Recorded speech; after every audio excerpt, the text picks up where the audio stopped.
I was visiting a client this week, and they live in social housing. And anyway, I'm in the, I sign in, I go in past security, I'm in the lift foyer. Present the ID, Yeah, and I'm pretty well known there as a worker, so, you know, I have to sign all the things and stuff, but sometimes I provide ID.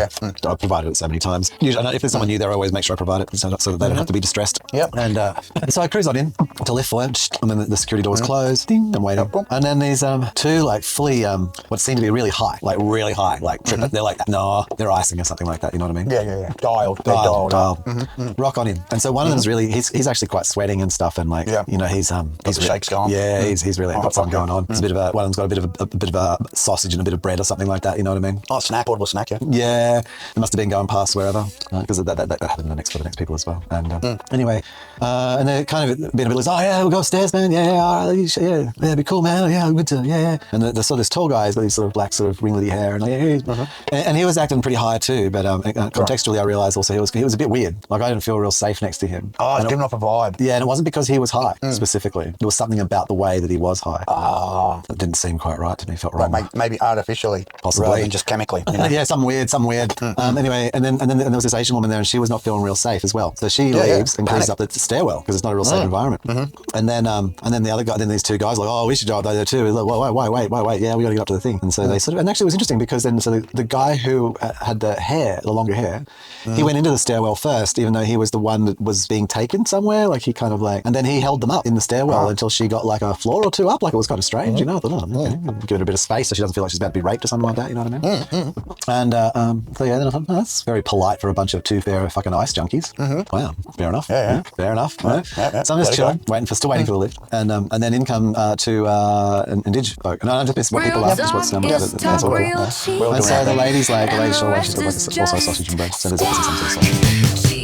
So for whatever reason, I mean, I don't know, security guard says won't open the door and they won't sign in, and she's all like, I live here, fuck you. Starts screaming at the security guard. And then the guy that's with her like starts, backing her up, as guys do. Oh, Why she lives here, cunt. And then because he's not going to do anything, then they turn around and see me inside where I can press a button to leave, yeah? And so I could open the door for them. And so then they just start attacking me instead of the security guard. Fucking open the door, I can't. And just start screaming, fucking smashing on the glass. Booze, smashing the glass at me. Fucking open the door. I fucking press a button, can't. Fucking let it in, can't. And this bitch is going off. I'm standing there. And then I just going like, shut the fuck up, can't. Just walk straight over the fucking security guard. Shut the fuck away. And just, just fucking went these two people, eh? Just, fuck you. Wow, brother. You know? Why? Put the line mode on. You're fucking in the bell. I fucking get fucked. You're fucking yelling at me, cunts. I'm not going to fucking help you. Get fucked. At full volume, eh? Like I'm obviously not doing it now. Like, no, of course not. Like that. Trying to get a point across. And they just went silent as fuck, eh? They just silenced the fuck up. I bet. And then they just left. And I said, that's right. Well, it reminds me of that old occasion when two of them jumped over my back bench. Remember? I told you the story. Here come with the axe man. Yeah. And I didn't even have to scream and yell. I just went, hey, I'll be back in a minute. I'm just going to go and get my axe. That's it. And that was the end of the situation. Scrambling back over the fence and gone. The end. Wonderful. Just presenting. And it's just that they were Indigenous people. They could have been even threatening or anything to say, I'm going to like get. That's just people behaving, man. That's got nothing to do with, any kind of thing. Yeah. But what there was, like, I look forward, I need to see them, especially the lady sometime again. Yeah. Possibly not when there's a fucking security door and a whole harassment between us. Yeah. And just go up to her and say, hey. Like, hey, I get it.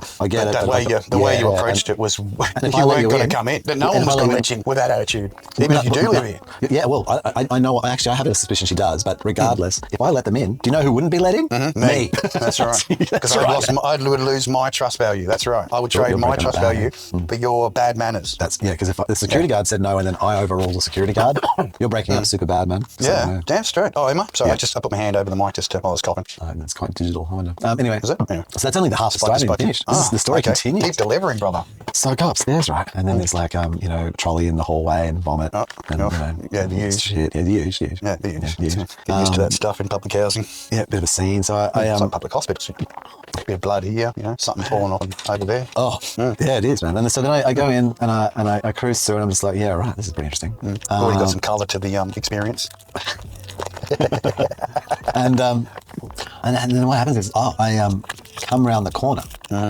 As I've seen, this is the spew and there's the trolley. I go into the main hallway. There's the person who delivered the mess. Then there are 6 undercover police women. Oh, massive! They were all units, mate. Like they were the Futa team. Yeah, that's right.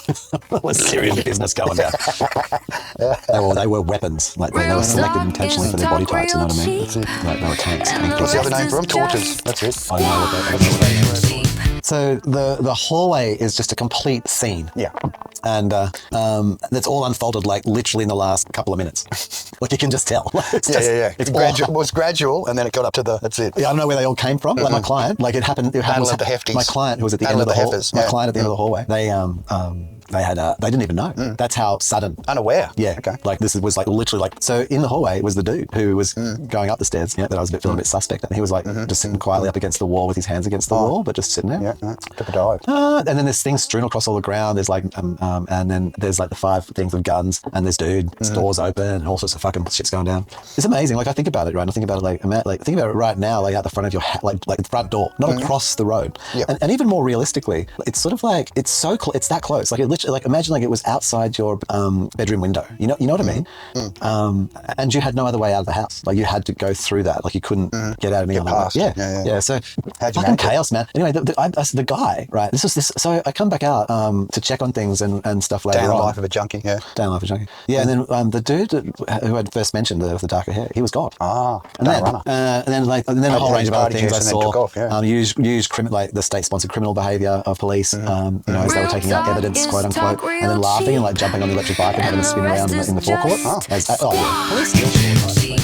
So then the day proceeds, and then in the afternoon I go down and I see this guy, and then he's it's only like a few hours later, and he's acting like he's sort of a bit normalish now. Come back to the planet. He finished his journey, and he's probably looking to get on another journey again, take another one of them silver trains. Yeah, but they usually like been on the like not this clean, not like normal. Like if you've done ice. He got looked at by the hospital and they banged him. They neutralised him, so you have to get a whole new reload. Maybe no. Well, there's no hospital there. You'd have to have been. No, but I'm saying if they judged him to be, hurting himself, well, there wasn't any red stuff, was he?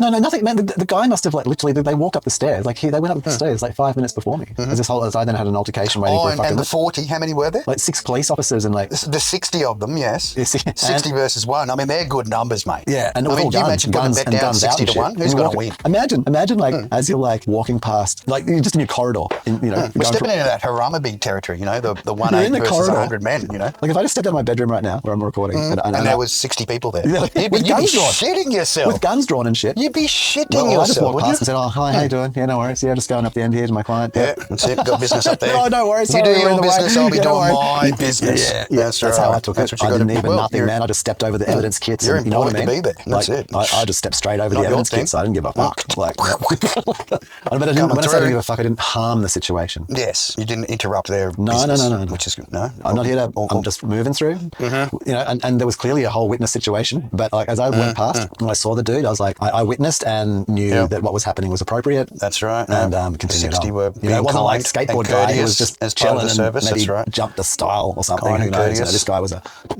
peaceful and no fear. That's right. Everyone's satisfied. No fear. I think the guy was an informant though. Was he? Well, helping out. Yeah, to be that high and then be not that high, but sort of then be kind. Pretend high. Yeah, he had discordant behaviour. That's it. They got the real perp, and he was like he was still in his pretend mode, but they were winking each other, right? And then when he was back out on the street, he was like, trying to find the next mark immediately. And it was kind of weird watching him as I walked past him. That's how stinging works. Oh, it was wild.